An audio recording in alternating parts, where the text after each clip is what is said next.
Oi, gente, aqui para a gente continuar a nossa leitura dirigida do livro Vendedor de Sonhos. Então vamos lá, né? O segundo capítulo que chama Emocional, né? Esse capítulo ele vai falar mais, né? Eles vão continuar a conversa deles e ele vai falar mais um pouquinho sobre a história de vida do suicídio. Então vamos lá. Esse capítulo começa, né, com o autor falando que enquanto grandes ideias eram debatidas no topo do prédio, algumas pessoas da multidão se afastavam sem saber o que estava acontecendo, né? Porque algumas pessoas que estavam lá resolveram ir embora porque estava demorando, né? O desfecho do negócio. Eles não suportavam esperar o desfecho final da desgraça alheia. Mas a maioria permanecia firme. Não queriam perder o desenrolar dos fatos. Então, apesar de algumas pessoas terem ido embora, a maioria ficava lá, né? Ficava lá porque queria saber o que ia acontecer.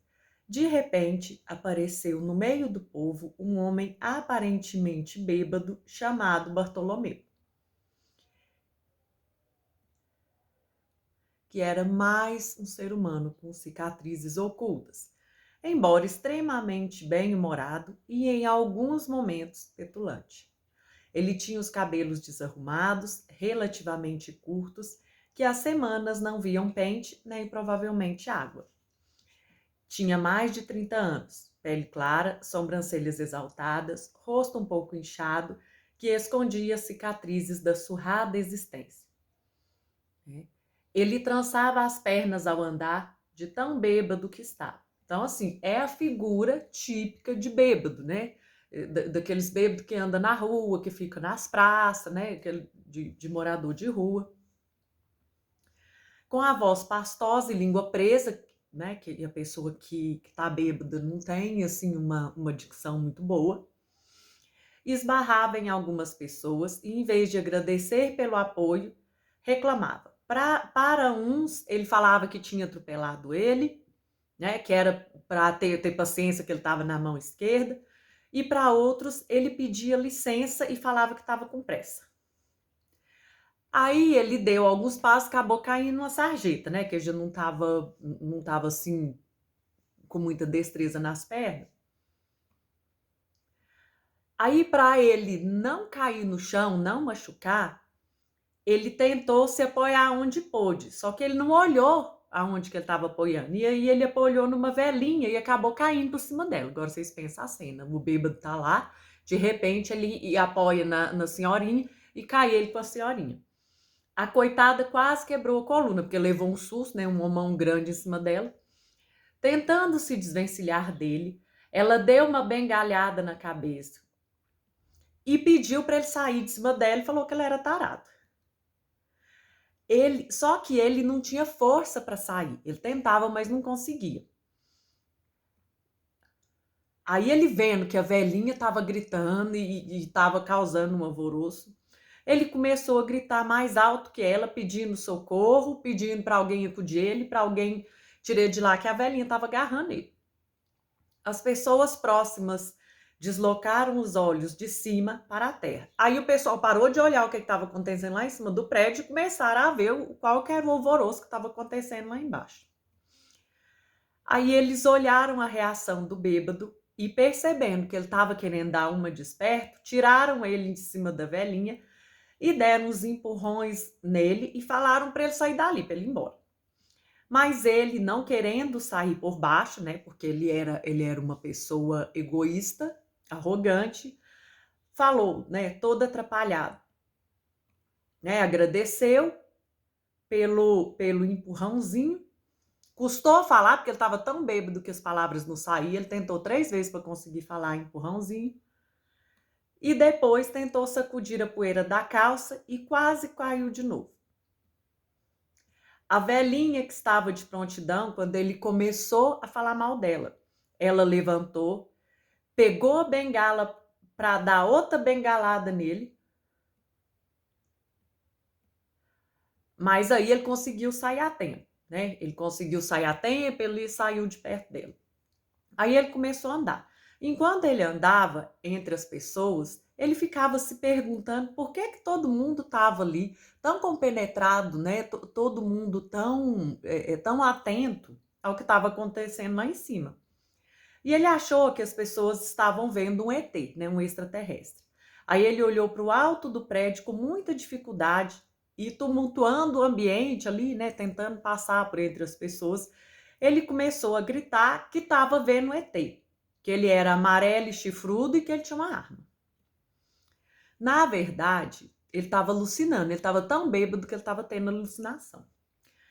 A cabeça dele estava tão perturbada que ele começou a construir imagens fantasiosas, imagens que não eram reais. Ele não era um alcoólatra comum, ele era também um amortinador, que é aquele alcoólatra que gosta de conversar, que gosta de contar casos, que gosta de sempre saber das coisas. Então, além de beber tudo que estivesse à sua frente, ele era um especialista em chamar a atenção social. Por isso, o seu apelido era Boquinha de Mel. Ele amava beber e gostava mais ainda de falar. Aliás, os amigos mais íntimos diziam que ele tinha a síndrome compulsiva de falar. Ele agarrava as pessoas próximas, querendo que elas vissem o que ele via. E elas tentavam se soltar dele com safanão e xingamento. E ele continuou falando que todo mundo era mal educado, que o povo estava tratando ele mal, porque estavam com inveja, porque só ele que estava vendo o ET. Enquanto isso, no topo do prédio, o homem que pensava em desistir da vida começou a pensar que, na verdade, ele precisava era acabar com seu preconceito, porque ele estava repleto de ideias vazias e conceitos superficiais sobre a vida e a morte. Ele exaltava a cultura, mas agora precisava exaltar a própria ignorância. Um comportamento improvável e até doloroso para quem sempre se julgou um brilhante intelectual. Dentro do mundo acadêmico, ele parecia ter vastos conhecimentos, que ostentava com tanto orgulho, mas em poucos minutos haviam sido tão longos para fazê-lo enxergar a sua insensatez. Então ele era uma pessoa tão sábia, né, que se gabava por ser acadêmico, por ter muito conhecimento, mas ele não conseguiu, né, em toda a vida dele, ter o conhecimento que um desconhecido em poucos minutos fez com que ele tivesse. Sentiu que estava tomando uma ducha de serenidade, e essa ducha não parava de jorrar do homem saturado de incógnitas e sem glamour social. Como se não bastasse o que havia dito, o forasteiro ampliou o bombardeamento. Então já não bastava o que ele falou, ele continuou falando. Fez um passeio pela história de um grande pensador. Aí o forasteiro, que é o que foi lá conversar com ele, começou a contar a história de Darwin. Começou a falar que Darwin, nos instantes finais da sua vida, quando sofria de intoleráveis náuseas e vômitos, também discordou de Deus. Também ficou gritando, ai meu Deus. Mas será que ele era um fraco ao chamar a Deus quando as forças dele estavam se esgotando? Ele era um covarde por ter, né, por pedir clemência diante da dor e, ao se aproximar da morte, considerá-la um fenômeno antinatural, embora sua teoria se fundamentasse em processos naturais da seleção das espécies. E aí o homem foi falando essas coisas para ele. Porque ocorreu um grave conflito entre a existência e a teoria. Né? Até Darwin, né, que é um dos pensadores mais famosos do mundo, que fez uma teoria que hoje é mundialmente famosa, né? No momento da morte, ele temeu morrer, ele temeu o sofrimento, né? E ele, né, se perguntou se realmente tudo aquilo que ele acreditava, se aquilo realmente era verdade. A morte é o fim ou o começo? Será que nela a gente perde ou a gente se encontra? Será que quando morremos, somos vomitados da história como atores que nunca mais contracenam? Né? Será que quando a gente morre, a gente é arrancado da vida de uma vez? O suicida reagiu com espanto. Nunca havia pensado nessas questões. Ele jamais tinha refletido sobre a hipótese de que, de forma tão singela quanto um bebê que vomita o leite que amamenta, ele, ao querer morrer, estaria também vomitando a sua história da história, né? Então ele estaria arrancando a sua história da humanidade. Embora ele fosse partidário da teoria da evolução, ele desconhecia o homem Darwin e os seus conflitos. Né, gente? Será que a gente já parou para pensar, né? Quando a gente gosta de um livro, a gente gosta de um ator, a gente gosta de uma teoria, será que a gente já parou para pensar na pessoa que está por trás daquilo ali? Mas será que Darwin havia sido incoerente e frágil? Não, ele não acreditava nisso. Né? O Darwin ele não ia desistir da vida, ele não ia desistir de viver. E ele certamente se apaixonou pela vida muito mais do que eu. Então, assim, a pessoa que tenta suicídio, né, ou que pensa em suicídio, ela acha que ela é mais fraca que as outras pessoas. Então, ela acredita que aquilo, né, ela vai fazer aquilo como um ato de fraqueza, porque ela não conseguiu resistir a tudo que a vida, né, e todos os pesos da vida. Então, ele não acredita que ele é forte, ele acredita que ele é fraco. A sensação que ele tinha era de que o homem das questões inumeráveis tinha tirado a sua roupa da soberba sem pedir permissão. Enquanto o coração se acalmava, ele procurou recuperar o fôlego, como se pegasse carona no ar que aspirava, para que percorresse áreas da sua mente jamais percorridas. E aí ele respondeu com franqueza que jamais pensou naquelas questões. E o forasteiro disse que trabalhamos, compramos, vendemos e construímos relações sociais, né? Falamos sobre política, economia e ciências, mas no fundo nós somos meninos brincando no teatro da existência, sem poder alcançar a sua complexidade. Escrevemos milhões de livros e os armazenamos em imensas bibliotecas, mas somos apenas crianças. Não sabemos quase nada sobre o que somos. Somos bilhões de meninos que, por décadas a fio, brincam nesse deslumbrante planeta. O suicida diminuiu a respiração e começou a resgatar a sua história e a sua identidade. Ele era Júlio César Lambert, portador de raciocínio claro, rápido e privilegiado. Em sua promissora carreira acadêmica, quando defendeu suas teses de mestrado e doutorado, obteve notas máximas com louvor. Também tinha participado de muitas bancas como avaliador de trabalhos alheios. E ele perturbava mestrandos e doutorandos com suas críticas ácidas. Sempre foi egoísta e sua expectativa era de que os outros gravitassem na órbita da sua inteligência. Então ele era egoísta e todo mundo tinha que endeusar ele porque ele era muito inteligente. Agora, no entanto, ele participava de uma banca cujo avaliador era um maltrapilho. Sentia-se uma criança indefesa diante dos próprios medos e da própria falta de sabedoria. E naquele momento, uma pessoa com ares de mendigo ensinou tanta coisa para ele. Mas pela primeira vez, ele foi chamado de menino e não se contorceu de raiva.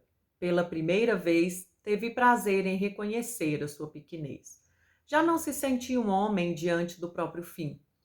Ele se via como um ser humano em reconstrução. As loucuras só podem ser tratadas quando abandonam seus disfarces. E Júlio César circundia através da sua eloquência, da cultura e do status acadêmico. Agora ele começava a remover as suas camuflagens. E haveria um longo caminho pela frente. O sol já se punha no horizonte, né? Já ficou lá, era de manhã e já estava ficando de noite. E o suicídio se dissipava no topo do prédio. Aí, naquele momento, o homem que resgatara Júlio César começou a falar 20, mostrando-se consumido por uma aflição. Ele estava muito aflito, começava a falar o número 20. Aí o Júlio César me perguntou, por que ele cita tantos números enquanto eles conversam? E o homem respondeu que olhou para o horizonte, viu várias luzes se acendendo, mas outras se apagavam. E ele respirou lentamente, como se quisesse estar presente em todos os lugares para reacendê-los.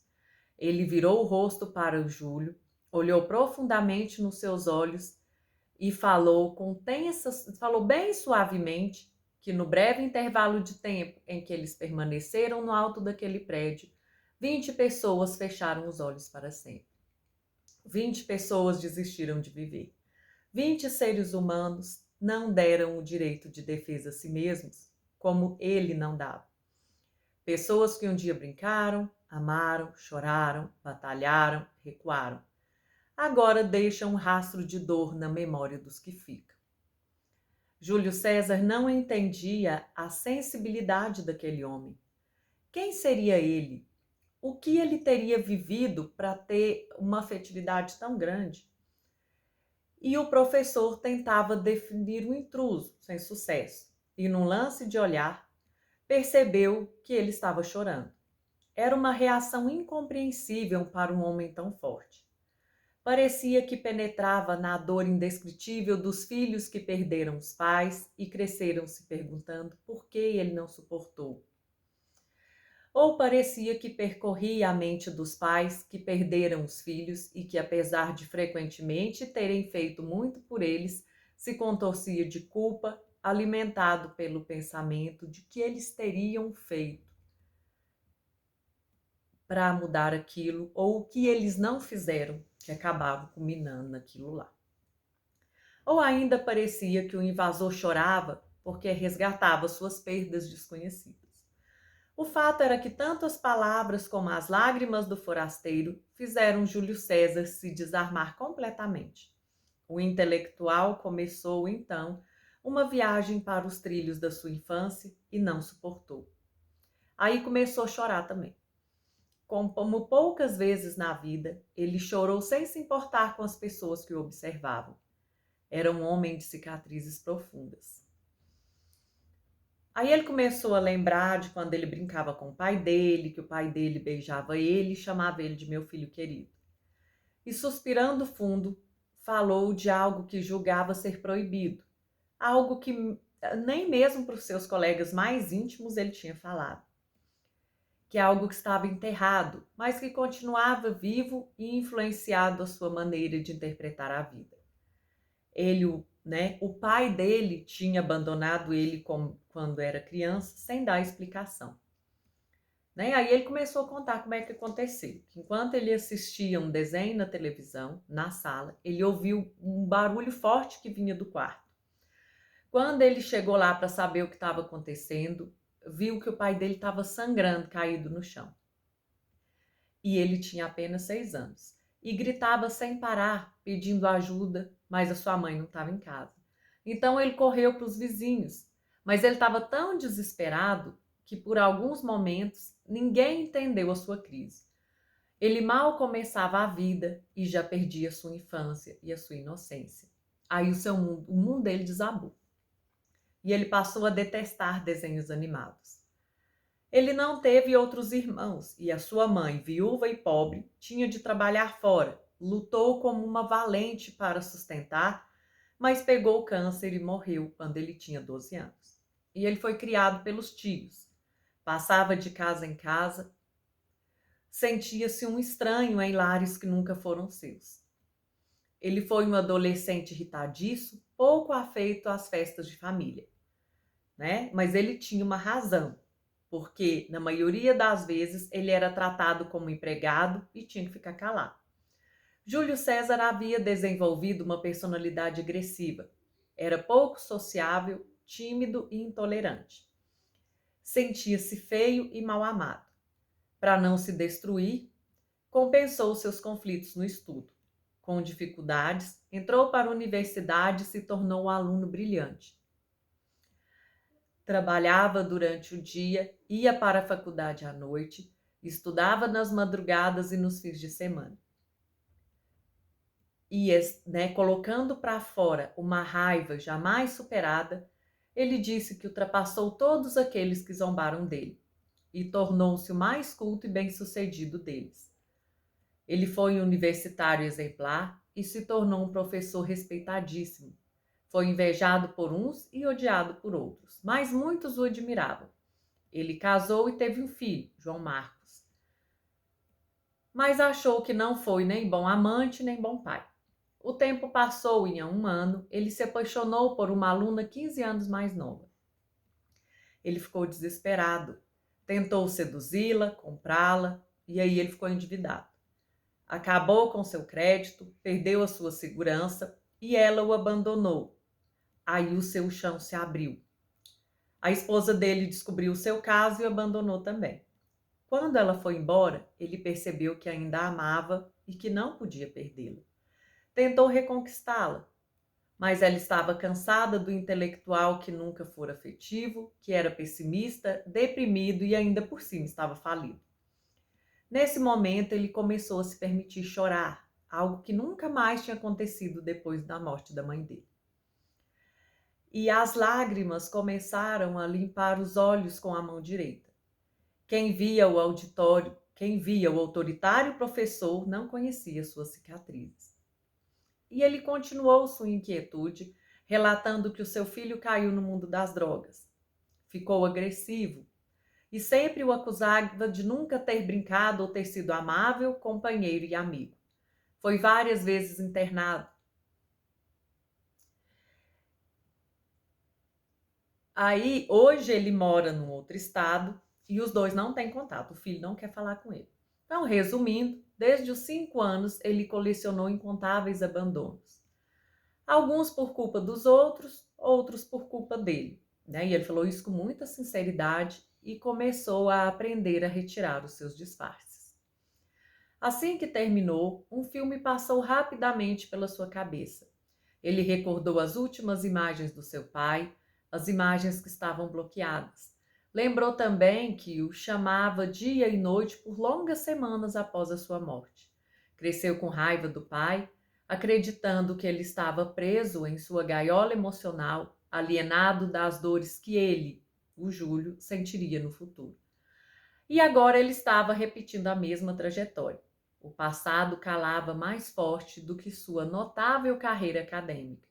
Sua cultura não o tornou flexível nem o relaxou. Ele era um homem engessado, impulsivo e tenso. Nunca se desarmou diante de seus psiquiatras e psicólogos.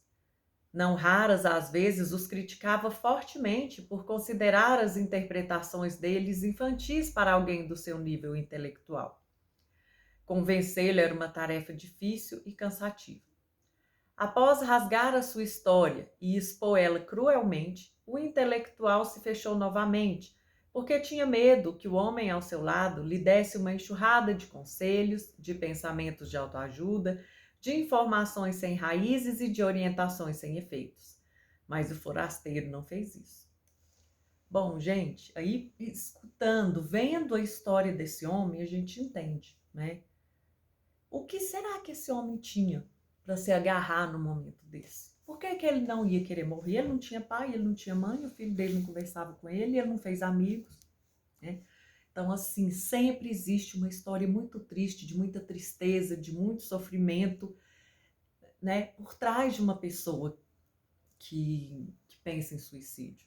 Não é só o que ela está vivendo agora, é tudo o que ela viveu no decorrer da vida dela. E aí o forasteiro brincou num momento em que era quase impossível brincar e falou que ele estava numa grande enrascada. Júlio César deu um leve sorriso. Não esperava essa resposta. Os conselhos não vieram. Em seguida, o estranho mostrou que, apesar de não conseguir sentir a dor dele, conhecia a matemática do abandono. Disse que sabia muito bem o que é perder. Há momentos em que o mundo desaba sobre nós e ninguém é capaz de nos compreender. Enquanto falava, tocou o dedo indicador no olho direito e depois no esquerdo e enxugou também as suas próprias lágrimas. Talvez as suas cicatrizes fossem tão profundas ou maiores do que as que ele ouviu. Júlio César novamente perguntou quem era ele. E a resposta foi o silêncio.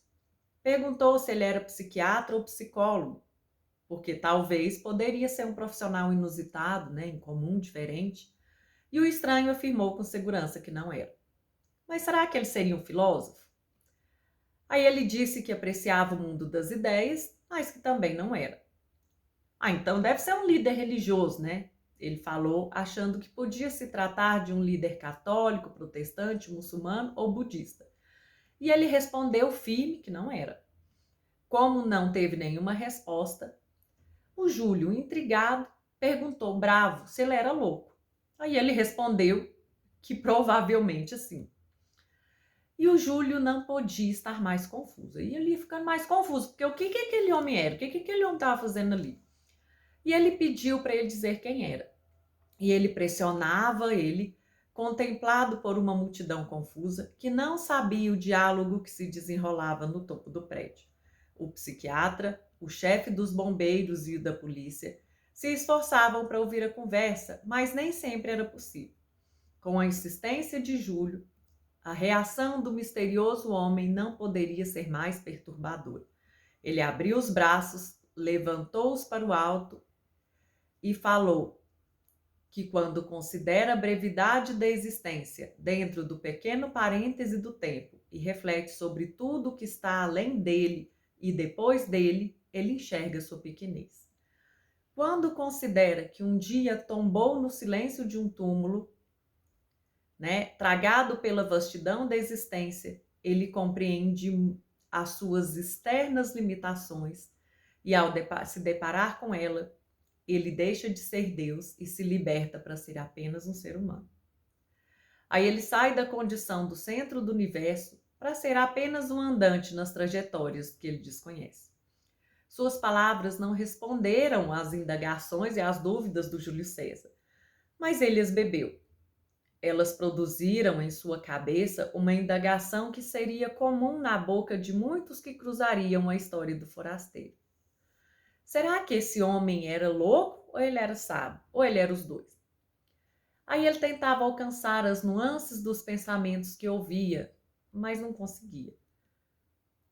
E o homem novamente olhou para o alto e mudou o discurso, começando a questionar a Deus de um modo que o Júlio César nunca tinha ouvido. Começou a perguntar quem era Deus e por que ele se cala diante da loucura de alguns religiosos e não abranda o mar de dúvidas dos céticos. Por que ele disfarça seus movimentos atrás das leis da física e esconde a sua assinatura nos eventos que ocorrem no acaso?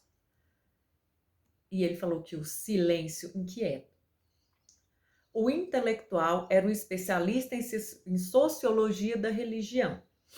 Conhecia o cristianismo, o islamismo, o budismo e outras religiões, mas esses textos não o ajudavam a compreender a mente do forasteiro.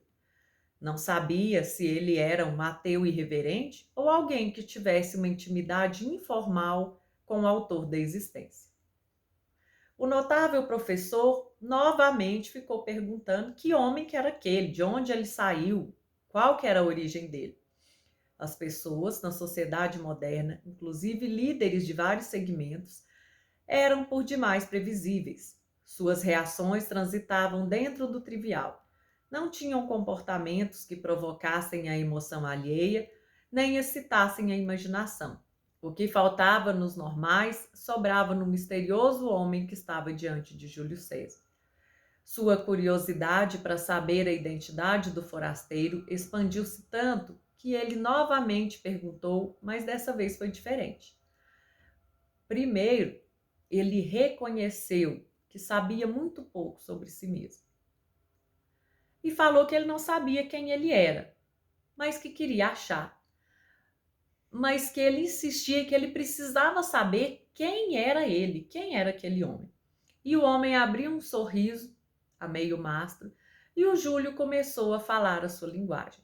Sobre forte inspiração, ele se revelou. Em pé, ele começou a observar o horizonte onde o sol se punha, abriu um pouco as pernas, levantou os braços e falou que ele era um vendedor de sonhos.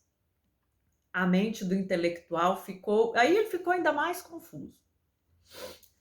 Parecia que o estranho deixava seu estado de lucidez e agora ele mergulhou de vez no estado de insanidade. Para Júlio César, a identificação do estranho não representava nada, a não ser um assombro, mas ele queria dizer quase tudo. Então, assim, ele falando isso não ajudou em nada, só fez ele pensar que ele era mais louco do que ele pensava. Lá embaixo, Bartolomeu, que não parava de gritar e incomodar as pessoas, falando que estava vendo chefes dos ETs e que ele estava de braços abertos e mudando de cor. Mas dessa vez não era alucinação, mas um erro de interpretação. Era difícil saber, porque ao declarar, o vendedor de sonhos ficou muito atento, compenetrado, olhou para a multidão e teve uma reação estranha. Aí Júlio César esfregou as mãos no rosto. Ele não acreditava no que ele estava ouvindo. E ele começou, mas vendedor de sonhos? Mas como assim? O que é isso? Aí, né, aquele estranho parecia tão inteligente, revelava maturidade intelectual, estilhaçava os seus paradigmas, ajudou ele a organizar a sua confusão mental e, quando o céu estava azul celeste, fez desaguar uma súbita tempestade. Jamais Júlio César ouvia alguém se auto-intitular daquele jeito, né? Como é que alguém falava que vendia sonhos?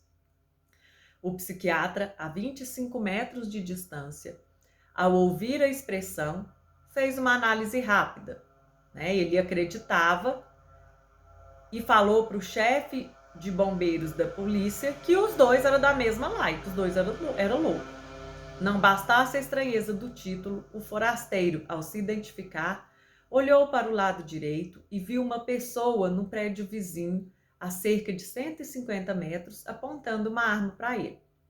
E que estava com o silenciador. Numa reação assim, brusca, ele empurrou o Júlio César para o chão e os dois caíram. O Júlio César não entendeu nada e ficou assim, né, assustado. Para não se assustar mais, o vendedor dos sonhos falou para ele: se essa queda te perturbou, imagina o que ia acontecer quando você tocasse o solo. A multidão pensou que o homem havia cometido suicida. Todos estavam sem entender os fatos. Ambos se levantaram. O vendedor de sonhos olhou para o horizonte e viu que o atirador havia saído de cena. Aí ele começou a pensar que aquilo poderia ser uma alucinação. Porque quem iria querer matar alguém como ele, né? Uma pessoa tão simples. Em seguida, ambos ficaram de pé, livres no parapeito do prédio. Júlio César olhou para o estranho e reafirmou, sem margem de segurança, sem margem de dúvida, que ele era um vendedor de sonhos.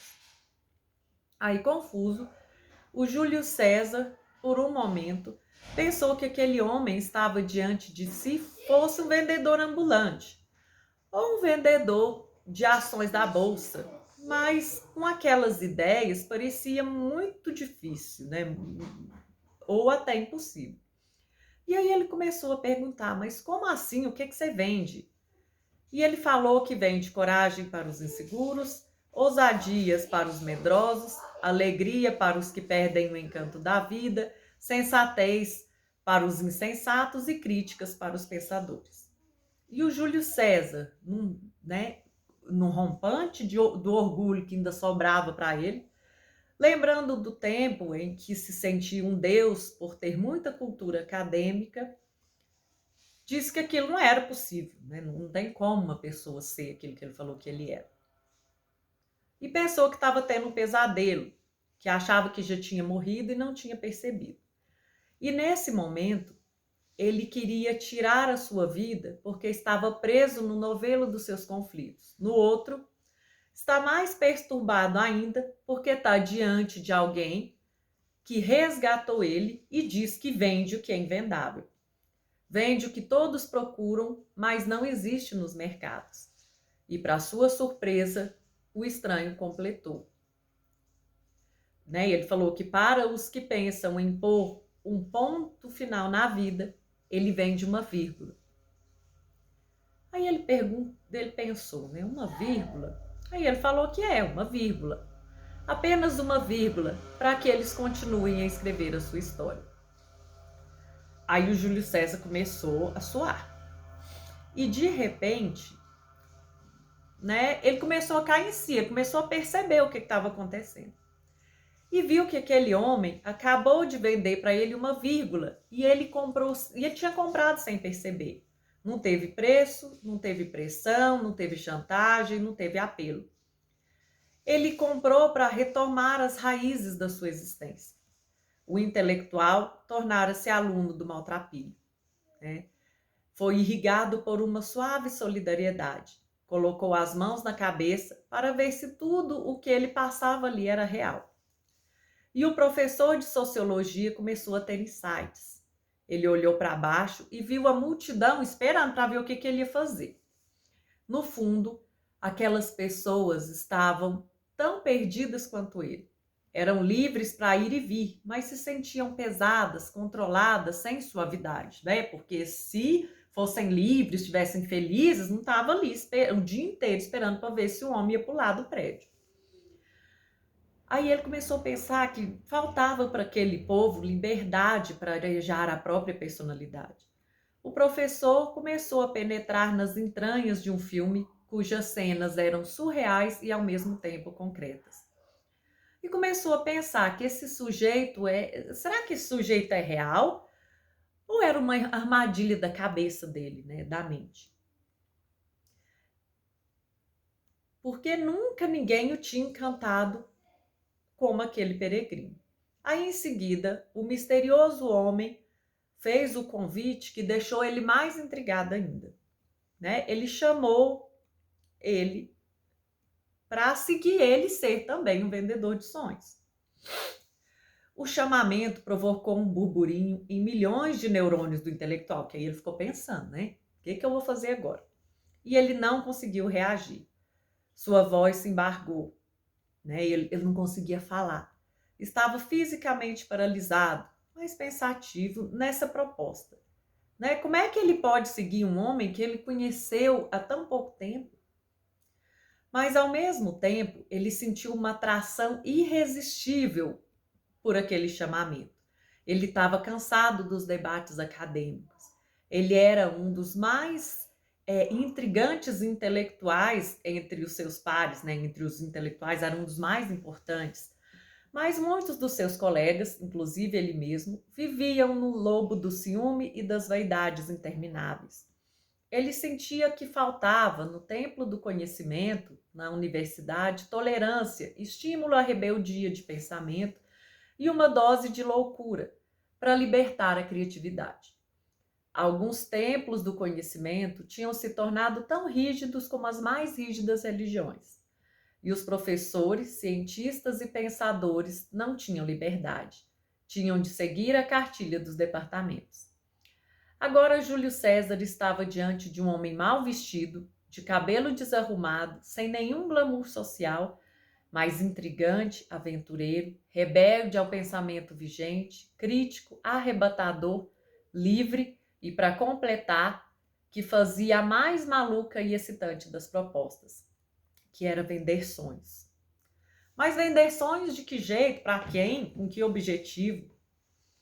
Será que ele seria alvo de deboche ou de aplausos? Ao mesmo tempo que se perturbava com o chamamento, que vinha à sua mente, todo pensador deve andar por ares nunca antes percorridos. Daí ele começou a pensar, né, que todo pensador tem que descobrir alguma coisa nova, tem que tentar alguma coisa diferente.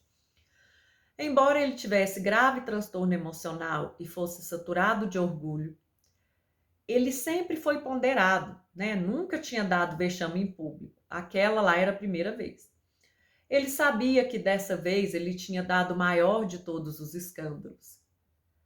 Ele não fez teatro e estava realmente pensando em pôr um fim à sua vida. Aquilo era real. Como ele tinha medo de usar armas ou tomar remédios, ele foi para o topo do prédio. O convite continuava ecoando na sua cabeça como uma granada que se estilhaçava em 1000 pedaços, rompendo seus paradigmas. Um longo minuto se passava. Aí ele começou a pensar. Tentei viver sob o teto do júbilo e dos alicerces da segurança, mas me afundei. Né? E ele ficou a vida inteira procurando segurança, procurando estabilidade, para quê? Né? Não adiantou de nada. Tentei estimular meus alunos a pensar, mas formei muitos repetidores de informações. Tentei contribuir para a sociedade, mas era uma ilha de soberba.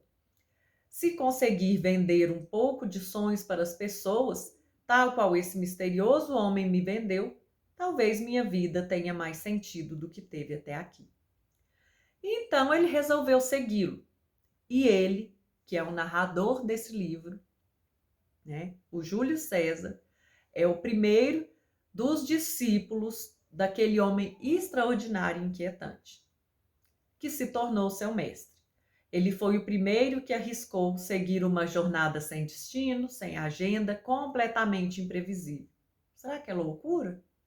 Pode até ser, mas não menos do que todas que ele já tinha vivido. Gente, por hoje é só. Semana que vem eu volto com mais um capítulo desse livro maravilhoso.